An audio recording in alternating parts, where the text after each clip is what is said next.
Bonsoir, bienvenue à l'Atelier Librairie, le livre voyageur, animé par Fabienne Roch et moi-même, Bruno Lalonde. Nous sommes le 13 février, nous sommes à Montréal, le 13 février 2021. Alors, je n'ai pas réussi à retrouver trace de ce Serge Dumartin. Ce qu'on y lit en avant-propos de ce livre qui se présente comme un documentaire amateur filmé de ce qui s'est passé à la prison de Fresnes. Je vais vous dire un petit mot sur la prison de Fresnes dans quelques secondes. Ce qui s'y est passé d'un point de vue intime, l'atmosphère, si vous préférez, entre 1945 entre 1945 et 1948. Ce qui est curieux, l'auteur ne nous dit pas en quelles circonstances il a été, non pas emprisonné, est-ce qu'il était gardien de prison, est-ce qu'il était un journaliste qui avait accès de temps à autre à la vie des détenus, est-ce qu'il rendait visite à un détenu?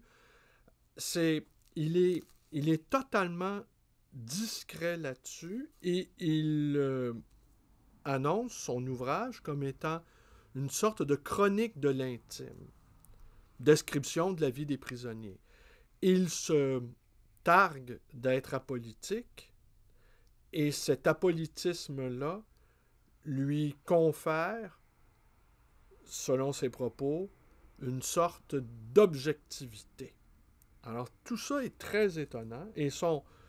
Alors, j'ai consulté quelques ouvrages ici et là et je ne suis pas parvenu à savoir qui il était, Serge Dumartin.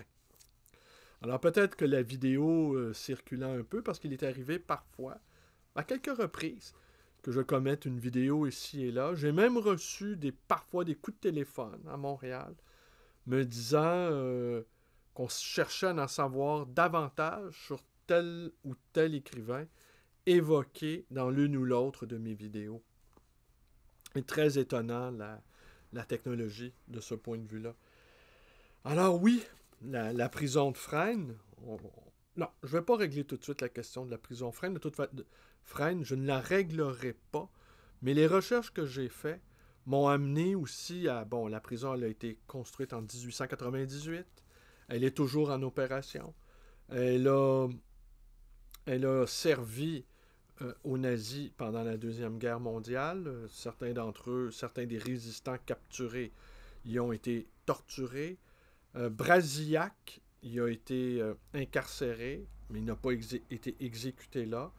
En 1978, la guillotine, qu'on appelait également la veuve, tant elle fabriquait des veuves, et puis une guillotine esselée qui ne fonctionne pas. Les tricoteuses assemblées autour d'elle pouvaient s'ennuyer. Alors donc, et elle a servi également à incarcérer les collaborateurs suite à la libération en 1945. Et plus tard, elle a servi aussi à mettre sous verrou les indépendantistes algériens, de même que certains militaires français ayant commis des exactions. Alors on n'en sait pas plus, c'est ça qui est curieux. Mais je vais revenir sur la description et je vais vous parler peut-être un peu de Brasillac en finissant. Parce que, en tout cas, je vais peut-être vous parler de Brasillac après. Mais je vous ai montré un certain nombre de choses et j'ai montré ceci, Jean Racine.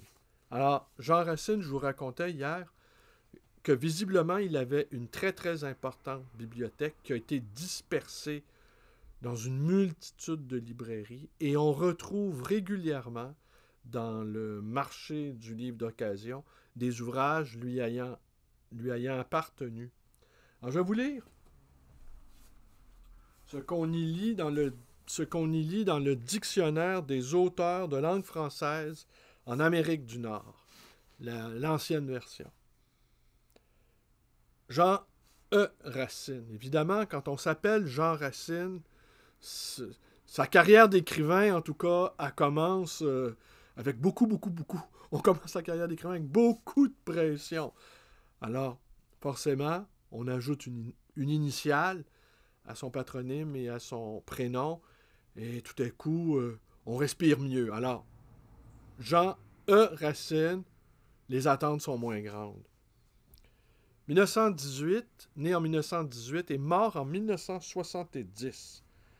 Poète et mémorialiste né à Montréal, il fait ses études classiques au collège Jean de Brébeuf, où il complète un baccalauréat en 1938. Il étudie ensuite le commerce à l'école des hautes études commerciales, puis il entre en 1940 à l'entreprise familiale C.E. Racine à titre de courtier en douane et transit international, et il y demeure pratiquement jusqu'à sa mort. Atteint d'une maladie incurable, avec le sentiment aigu du peu de temps qui lui reste à vivre, il rédige des souvenirs remplis de sa réflexion profonde, des pages de journal intime, des poèmes, des fragments de fiction, tous écrits pour se retrouver d'abord lui-même, mais dans lesquels il trouve aussi la littérature. Ses souvenirs en ligne brisée paraissent en 1969. Selon Roméo Arbour, c'est un livre dense, puissant et émouvant. La réflexion de Jean E. Racine est concrète, bien ajustée à sa réalité individuelle, à la réalité canadienne. 2 autres volumes paraissent après sa mort. Poèmes posthumes, 1977, et Fragments indicatifs, 1982. André Gaulin note la sincérité de ses poèmes-essais, la beauté toute faite de silence, de modestie, d'élan, d'une ferveur intense, et la forme qui rappelle celle de Saint-Denis Garneau, qui vaincrait sa morbidité. Et Jean Royer écrit à propos des fragments que Racine est un écrivain dont on ne peut plus mésestimer la prose poétique. Il est le père du poète Luc Racine. Alors donc, il y a quelques études qui lui ont été consacrées. Et donc, c'est bien ce que sans ignorance, c'est bien ce qui confirme ce que j'avais pressenti, c'était un homme d'affaires qui venait d'un milieu aisé, c'est-à-dire Outremont. Tout ça, petit Colombo d'opérette, de bibliophilie. Alors, je vous remontre l'autographe de Jean Racine. Alors, je vais expliquer que, bon, le livre, probablement, la famille a dû offrir à la bibliothèque d'Outremont une partie de la bibliothèque de Jean Racine, laquelle bibliothèque a jugé bon de se départir, sans doute, en tout cas de cet ouvrage-là, et peut-être sans doute de bien d'autres.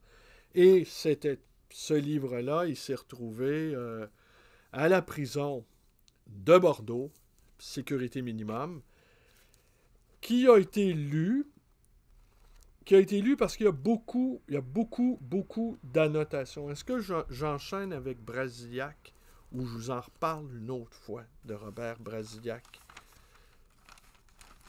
Parce que tout ça, après, je peux pas dire que j'ai fait une rêverie sur la prison de Fresnes, mais comme on est dans une espèce comme mes vidéos sont dans un élan carcéral, j'oserais dire, parce que c'est antinomique, un élan carcéral, on va pas très loin avec ça. Hein? On s'accroche au barreau, et puis on y reste cloîtré.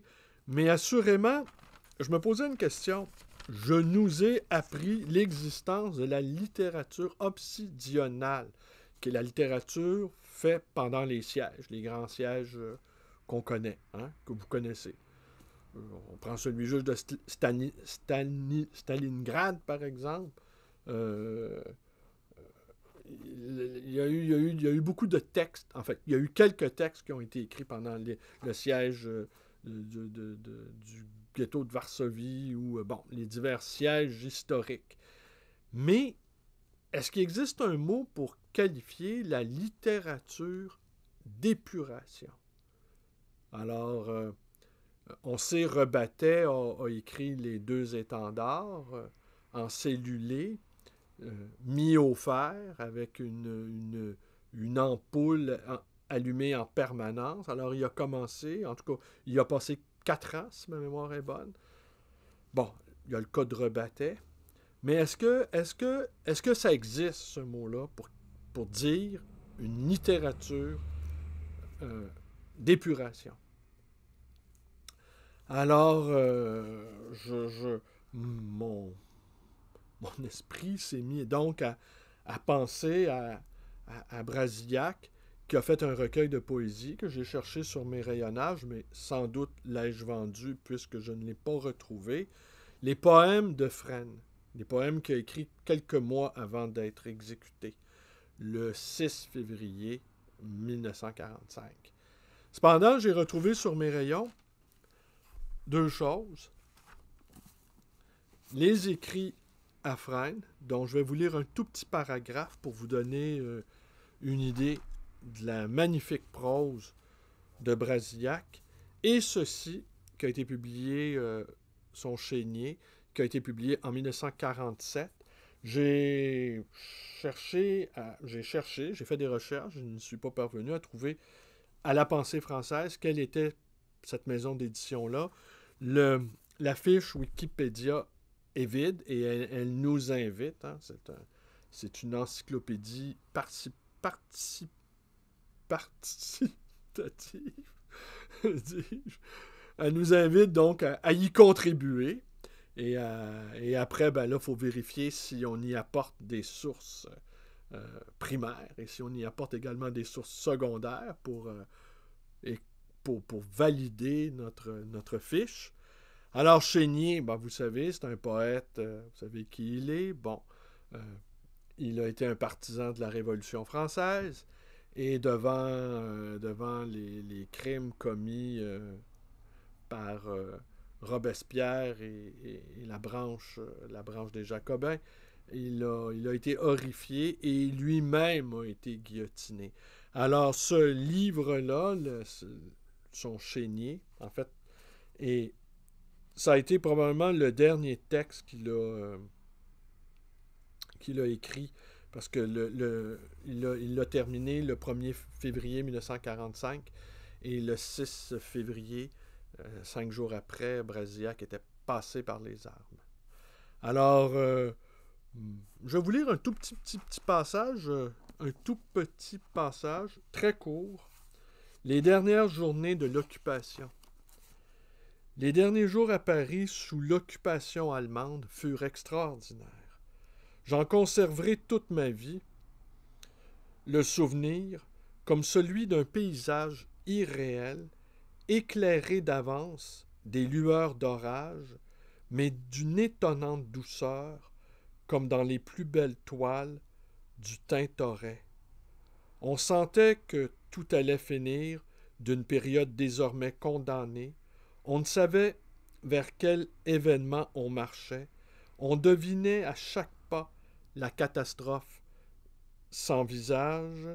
On pouvait tout craindre, la mort, l'émeute, les bombes, la ville rasée. Et pourtant, il faisait un ciel merveilleux. Les femmes étaient adorables et on s'arrêtait parfois devant les paysages les plus magiques, la Seine, le Louvre, Notre-Dame, en se demandant ce que tout cela deviendrait demain.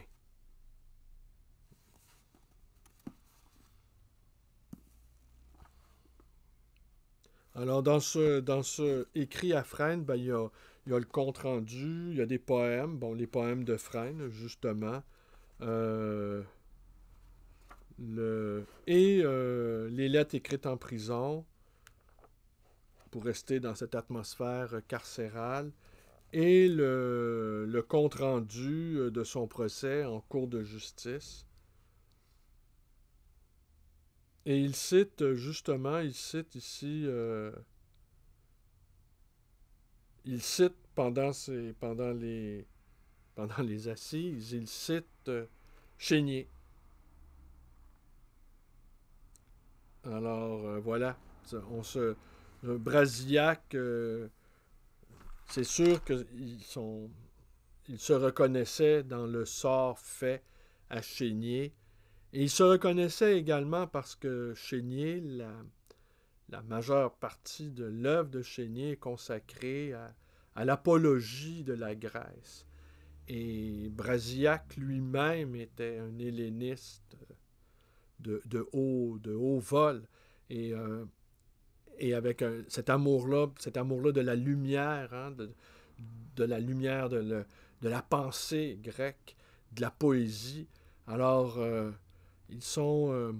et forcément, ils ne pouvaient pas ne pas se reconnaître en la personne et ne pas reconnaître le funeste sort euh, qui a été celui de Chénier, qui a fini guillotiné, n'est-ce pas? Comme vous le savez sans doute.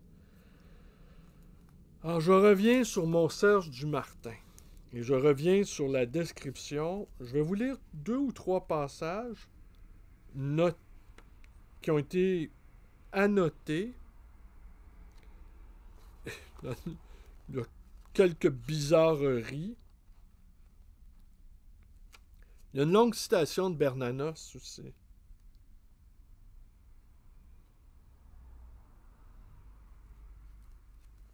C'est ça que je trouve très étonnant.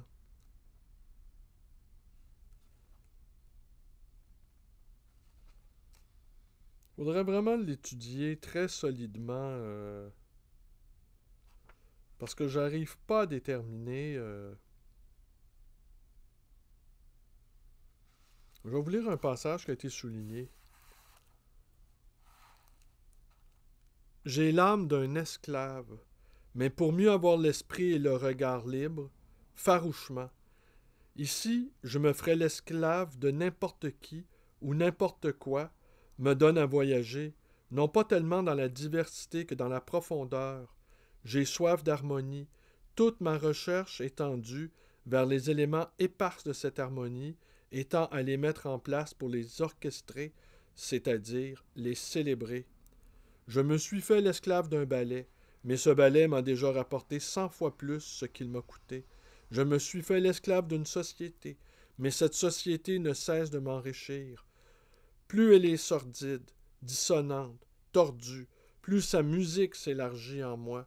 La musique souterraine des désirs, des plaintes, la chorégraphie sublime des regrets, la cadence des spasmes de révolte et l'abandon.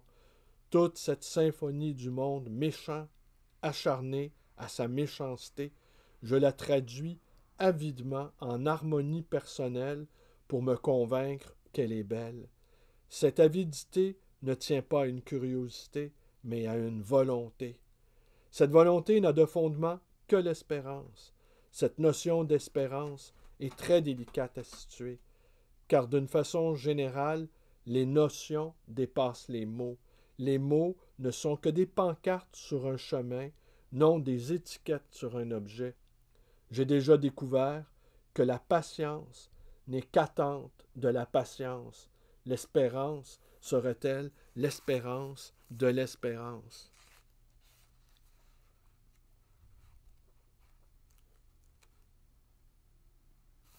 J'ai commencé cette journée dans l'ennui, comme une fièvre se déclare pour lutter contre l'infection. L'ennui a suscité en moi une fièvre de souvenirs. Mon passé est plein de sollicitude pour moi. Mon passé, mon ange gardien. La joie d'être ici, c'est de décupler les joies du passé et de supputer comme inestimables les moindres joies de l'avenir.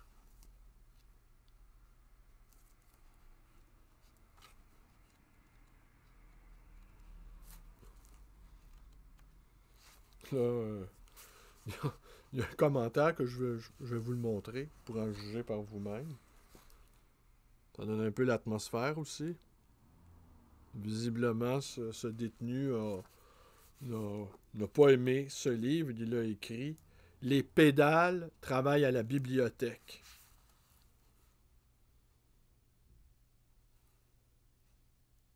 Si l'historien est enfermé dans sa cellule, c'est qu'il le veut bien, car la porte est toujours ouverte. Il règne sur la bibliothèque comme un tyran et sur les délinquants mineurs comme un père. Même le préfet n'était qu'un petit garçon devant lui. Lorsque, venant rendre un livre, il s'entendit apostropher, et d'une voix si basse qu'on peut compter les périodes de l'onde qu'il apporte. « Je vous ai donné ce livre neuf, monsieur le préfet. Vous me le rendez plein de beurre, ce livre. » Mais un gamin de 15 ans qui en parait 12 et qui déroba 25 kilos de charbon dans un chantier à l'instigation de ses parents fait de l'historien ce qu'il veut pourvu qu'il y mette les formes. L'historien est, de plus, enfermé dans la nostalgie de la Sainte Russie.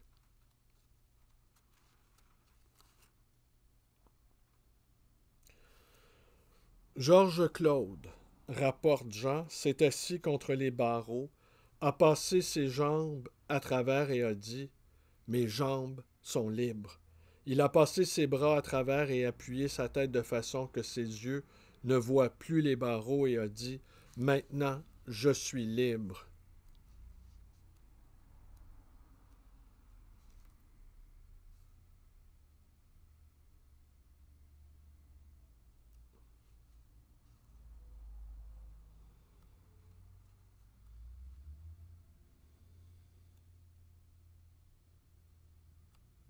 C'est ça, 1945, ça commence, hôpital central, cellule 36. C'est un ouvrage très, très curieux, dont la forme est également assez aérée. Ce sont, je vous montre, vous voyez un peu, ce sont des fragments espacés. Comme il le dit lui-même en avant-propos, il y a quelque chose de l'ordre du tableau pointilliste.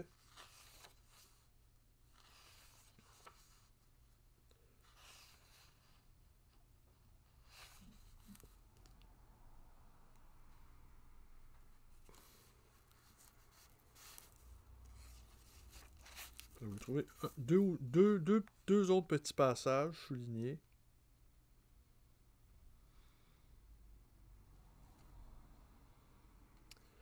Ça semble, la façon... Vous voyez ici, regardez un autre. Là, un prisonnier a évoqué le mot suicide dans la marge.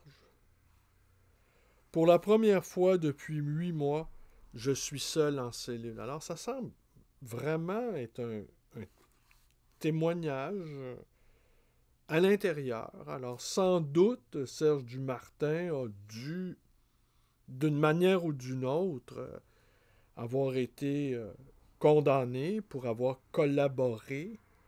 Et il se défendrait dans l'avant-propos. Mais le livre a été publié en 1954, vous disais-je hier, donc 10 ans après l'épuration. C'est très curieux. Pour la première fois depuis 8 mois, je suis seul en cellule.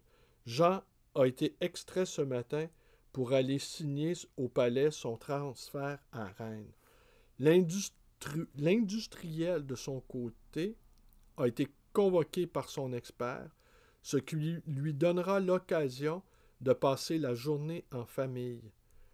La solitude étend sur moi sa paix, éteignant les foyers d'inquiétude qui couvaient encore, elle me déconcerte un peu parce qu'elle rompt un équilibre né de l'habitude de vivre à plusieurs depuis des mois dans une pièce de 4 mètres, sans une minute de répit, mais elle me fait du bien, je m'y installe avec volupté.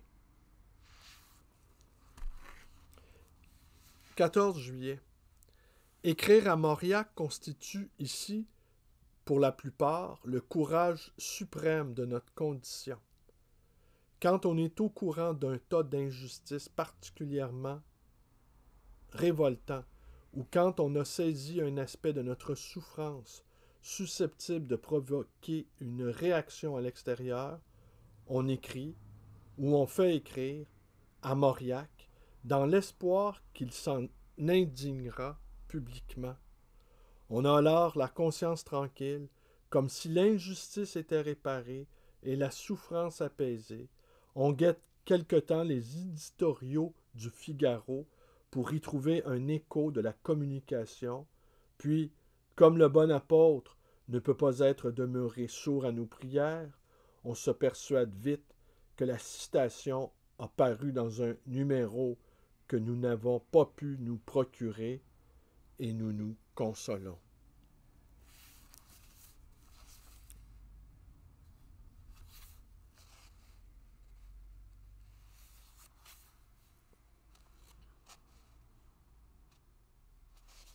Ouais, ouais. Alors, infirmerie annexe, cellule 153. Un fou cette nuit a fait un violent soliloque. Il jetait des phrases étrangement nettes dans la nuit. Il engueulait, je crois, ses barreaux. Fumier que vous êtes. Et il lançait la chaise dont la chute résonnait sourdement. Fumier que vous êtes. Vous l'aurez voulu. Et c'étaient les carreaux qui dégringolaient. Des voix s'interpellèrent dans la division. Une porte s'ouvrit. On entendit des « han-han » d'efforts d'hommes et plusieurs pas s'éloignèrent dans le silence. Quelqu'un resta pour balayer le verre, comme à Montmartre, un soir de rafle. Je connais enfin la prison véritable. C'est une grande gare, avec beaucoup de petites salles d'attente, avec tous les bruits de la gare, les appels, la résonance des halles, l'espèce d'impatience qui prend à la gorge dès qu'on s'approche des portes. Il n'y manque que le sifflet des trains et le chant du départ. Le suicide, une autre annotation, le suicide n'existe pas comme volonté. Le suicide est un pari que l'on perd, comme la drogue. Le suicide n'est pas une action, c'est une passion. La peur y remplace le désir. Elle a pour objet ce qu'on refuse et comme stimulant ce qu'on dissimule. Le suicide est un rêve auquel on s'abandonne à reculons.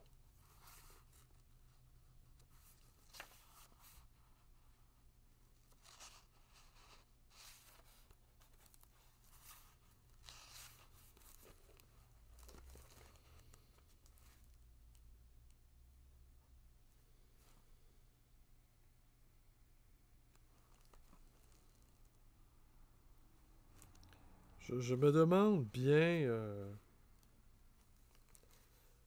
je suis très, je me demande bien quel a pu être l'état d'esprit de ce lecteur qui a beaucoup de ce lecteur détenu, de ce lecteur incarcéré, qui s'est livré à beaucoup d'annotations sur cet ouvrage-là.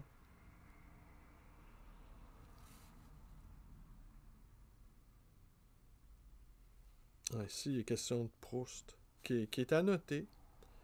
Proust m'a amené au concert. J'ai entendu la petite phrase de la sonate de Vinteuil.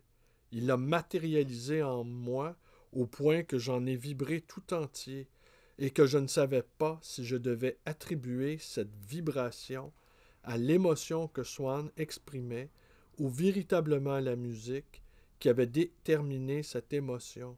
Il y a si longtemps que je n'avais entendu de musique que je n'avais pas reçu cette pluie sur le visage. Quelques portraits de famille. Tous nos gardiens ont des noms, puisqu'il paraît que ce sont des hommes. Mais nous ne les connaissons pas toujours. Aussi les surnommons-nous selon ce que nous inspirent leurs silhouettes, leurs habitudes et leur façon de tenir la clé.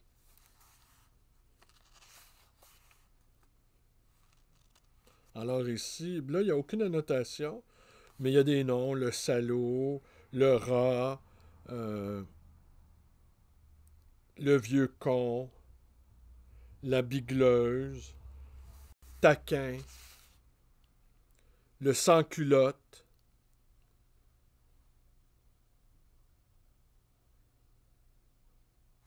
le sans-culotte. Il n'y a pas d'annotation, mais je vous le lis. Le sans-culotte est éperdu.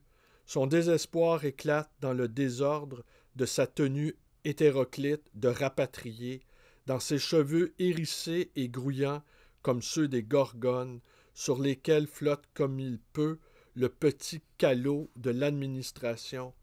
Ce brave homme parle, et c'est pour nous dire qu'ayant été 5 ans prisonnier, il n'en peut plus d'avoir encore à garder des prisonniers. 1946. Citation ici très, très, très annotée de « Il nous faut, dit Candide, cultiver son jardin ».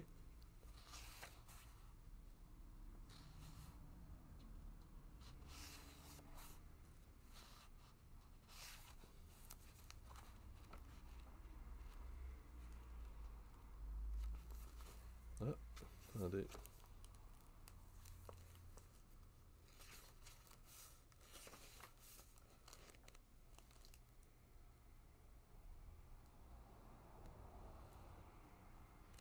Sûrement, c'est l'œuvre d'un écrivain aussi. Il y a des formules, hein, vous avez pu l'entendre.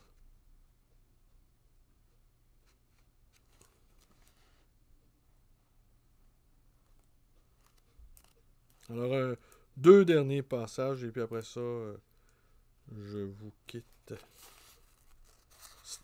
Question de Van Gogh, question de Gauguin. Ah, Brasillac. On ne peut pas passer ce passage-là, qui n'est pas annoté. Je me suis arraché du cahier à 3 heures du matin et n'ai pas trouvé le sommeil avant 4h30. Ces heures trouvèrent, mes yeux grands ouverts, le cœur un peu accéléré, une grande impatience dans tout le corps. Le vieil anard me regardait avec des yeux ronds. Il me dit « Tu étais comme sous. J'ai tant souhaité l'être certains soirs. J'ai donné le livre à Maurice. À midi, il m'a dit « C'est Brasillac, du Brasillac d'avant l'épreuve. »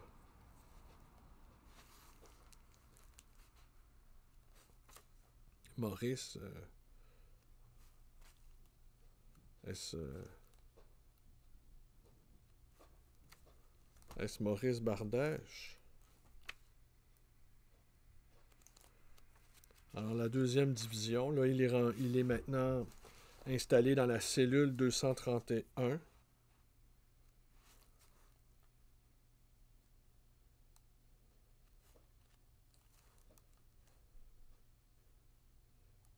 Oui, il rencontre à Samédée. On va aller vérifier ça. C'est peut-être Maurice Bardèche qui était le beau-frère de Robert Brasillac. Parce que là, le fameux Maurice, il travaille sur sa Médée. On va aller vérifier ça. Ah.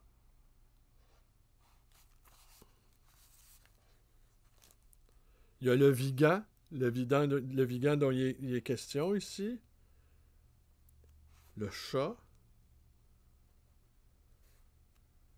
Ah, Céline. Tenez, on va continuer, si vous permettez. Je découvre avec vous. Je me contentais de relever les annotations, mais le Vigan, avec son petit béret montagnard, son foulard et sa barbe, son éternelle barbe de 4 jours vient d'être condamné à 10 ans de travaux forcés. Mais est-ce vraiment bien lui qu'on a voulu frapper?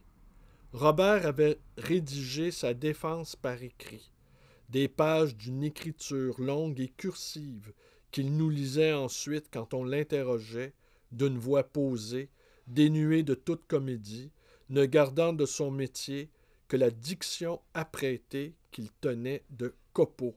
« Monsieur le Président, vous n'allez pas prétendre faire ici le procès de l'amitié des intéressés. Il prévoyait bien qu'à propos du sien, on ferait le procès de Céline, de Ferdinand Bardamu, des intellectuels anarchistes de l'avenue Junot, de toute une littérature et d'une époque d'art noir à laquelle il avait prêté son personnage inquiétant, son talent farouche. Le voici renvoyé dans sa cellule avec des chaînes pour 10 ans. Son dossier, seul, vraiment, ne méritait pas cela.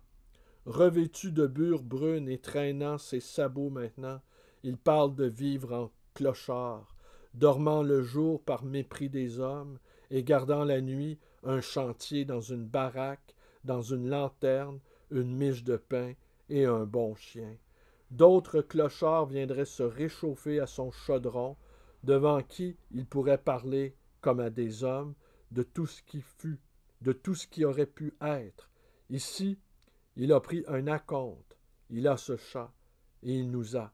Il parle, on caresse son chat, on se chauffe à son poêle à papier, il fait la gazette du quartier.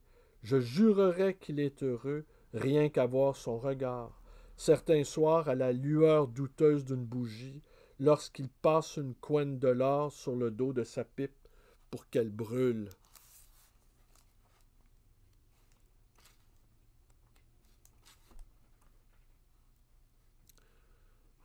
Voilà des citations de Arthur Koestler tirées de Le Yogi le commissaire. 1947, une citation en exergue de Kierkegaard. Toutes les fleurs de mon cœur tournent en fleurs de givre. Gonzague, ma nouvelle pièce. Cellule 241. 3 Russes, dans une cellule au loin, chantent avec chacun sa voix les complaintes de leur steppe. 2 divisions de détenus, le froid ayant cédé, sont aux fenêtres pour ce concert. Dans l'intervalle des chants, les applaudissements résonnent entre les bâtiments. On se croirait au mur d'orange.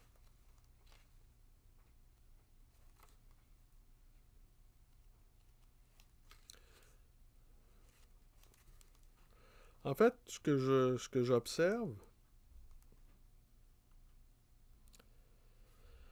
c'est que la première partie où il est question de sa condition de détenu, les passages sont très annotés. Et au fur et à mesure qu'on avance dans le livre, il n'y a plus de citations annotées. Je vais...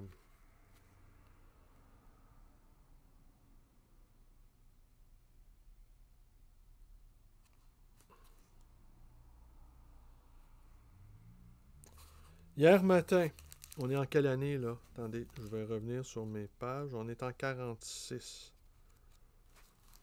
Hier matin, ont été fusillés Mazui, Fallot, Frénois, Charbonnier et ce grand gosse de Staès que tout le monde ici aimait. Ce matin, à la fin de la messe, l'abbé nous a raconté brièvement leurs derniers moments. Alors que Fallet était lié au poteau, Staès, qui attendait son tour, lui jeta « À tout à l'heure, Bernard !» Et Fallot répondit « À tout à l'heure, Jacques !» Puis, se tournant vers Mazui, qui attendait aussi, le supplicié lui cria « Alors vraiment, tu ne crois pas encore au bon Dieu ?» Et il tomba.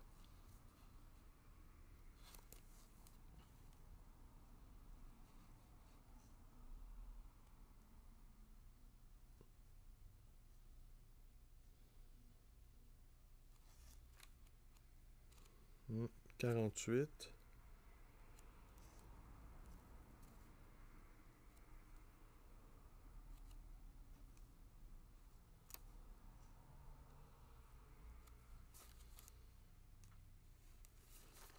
J'ai vu une longue citation de Bernanos. Je vais conclure là-dessus. On va conclure avec Bernanos. Tiré, j'ai entendu l'autre soir Maurice lire à quelques-uns d'entre nous d'un manifeste de Bernanos publié dans Temps présent il y a 1 mois. Le voici recopié. Sous prétexte que j'aime la liberté, on veut que je sois démocrate et on me parle comme à un transfuge. Mais je n'ai jamais été démocrate. Je ne me suis jamais fait passer pour tel. Ce n'est nullement par indifférence pour la liberté des pauvres gens, mais précisément au contraire, parce que je crois les démocraties de moins en moins capables d'assurer la défense de cette liberté. Oui, je crois que dans le monde du dirigisme universel, les démocraties n'ont plus rien de solide à opposer à la dictature. Elles n'en seront désormais que les pourvoyeuses hypocrites. Même si je revenais de la Lune, je me croirais le droit de dire qu'un Français, valût-il 1000 fois mieux que moi, fût-il un héros ou un saint, n'a pu vivre impunément 6 années dans un air sophistiqué par toutes les propagandes, amis ou ennemis, car si le sol français de 1914 à 1918 a été le no man's land où les grandes démocraties ont jugé convenable de vider leurs querelles avec le militarisme prussien, le sort de la conscience française n'a pas été cette fois plus enviable, puisqu'elle a servi de sujet d'expérience à tous les poisons. Un Français libéré n'est pas forcément un homme libre, car précisément ce qui frappe le plus lorsqu'on retrouve ce pays après une longue absence, c'est l'effroyable dégradation ou perversion de l'idée de justice chez les hommes qui continuent de s'en croire les champions parce qu'ils sont disposés à exterminer toute autre forme de justice que la leur. Cette dégradation seule peut expliquer comment, par le cynisme calcul des uns, la dégoûtante lâcheté des autres, l'opération de salut public, qu'aurait dû être l'épuration, s'est transformée en maladie du corps social qui, pour moi, ressemble à une septicémie mortelle. J'ai dit la vérité à mon pays. Et si je parle de reprendre le bateau, c'est que je crains de ne pouvoir bientôt le dire librement et que le temps ne soit plus loin où je ne pourrai plus le dire du tout. Mais si l'homme est réellement ce que je pense, je me permets de n'augurer rien de bon de cette sollicitude universelle pour le pauvre qui coïncide mystérieusement, dangereusement ou trop clairement avec un reniement non moins universel du pauvre des pauvres en qui la pauvreté se divinise. Je crains que cette sollicitude n'appartienne à l'espèce des sollicitudes carnassières et je prédis que dans les années qui vont venir, la viande de pauvre sur tous les marchés du monde sera pour rien. Avril 1946.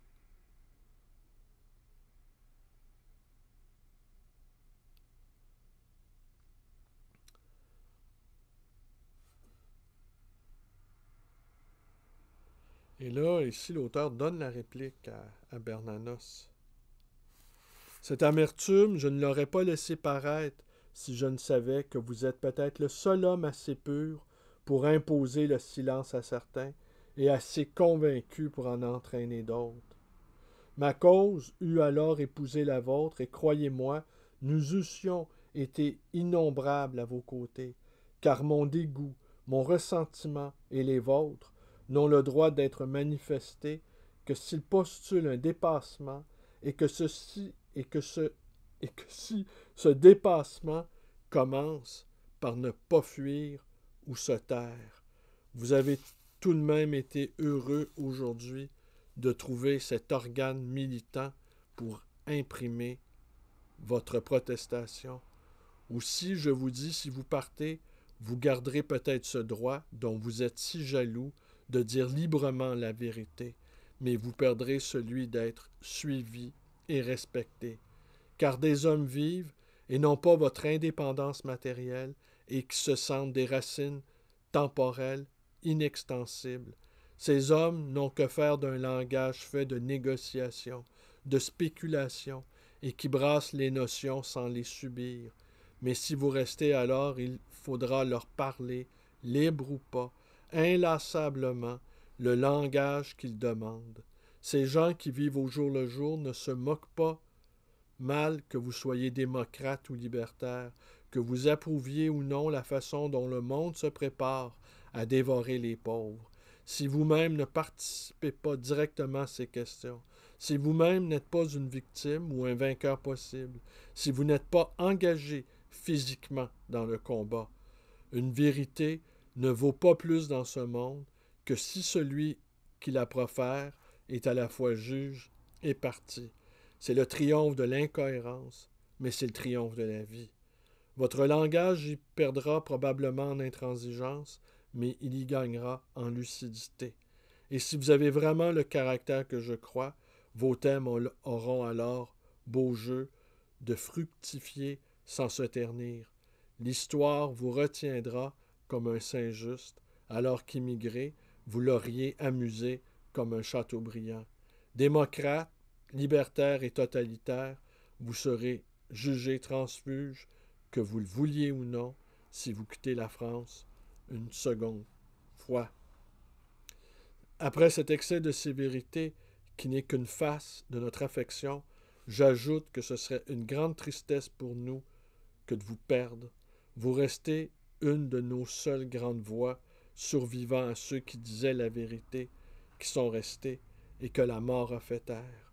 Pour ceux qui sont restés et qui sont vivants, pour ceux qui sont jeunes et ne font que balbutier la vérité, vous resterez Bernanos pour ce pays qu'il faut servir et pour ce Christ dont il faut partager la croix. 47 minutes. Alors donc, on va poursuivre. Je vais poursuivre mes recherches. Je vais finir par avoir plus de clés sur ce Serge Dumartin. Peut-être aussi le Maurice en question, c'est Maurice Bardèche.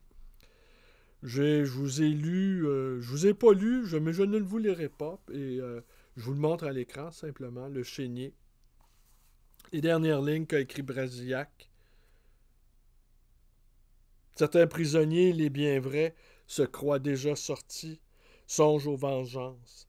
Les cachots sont toujours pleins, en tout temps et en tout lieu, de provocateurs et d'indicateurs.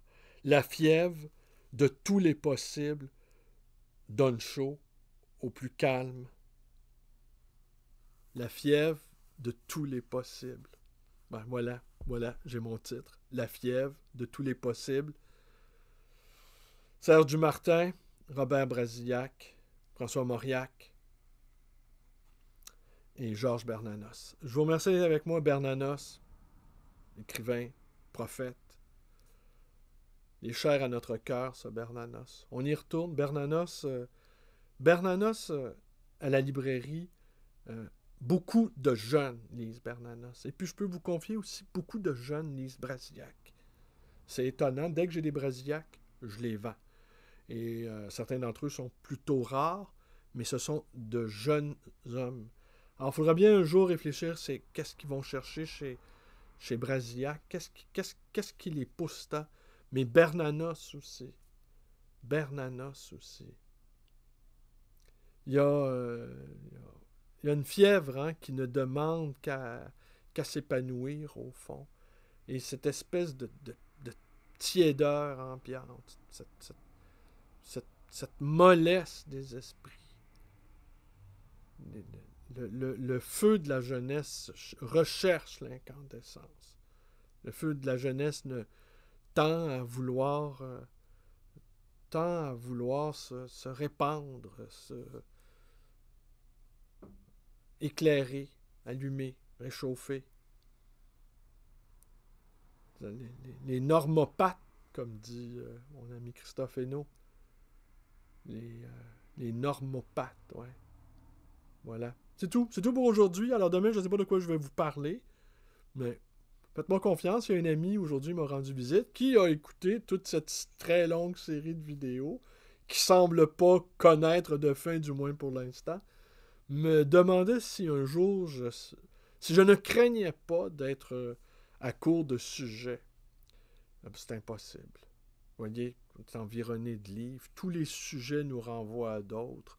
C'est absolument impossible de manquer de matière première à réflexion. C'est impossible. Les livres sont des combustibles pour l'esprit. Et toutes les bibliothèques brûlent au fond. Et le lecteur brûle avec elles. Alors, l'esprit brûle avec les livres. Alors, c'est impossible. C'est impossible. Alors, merci, merci et à demain. Et à demain.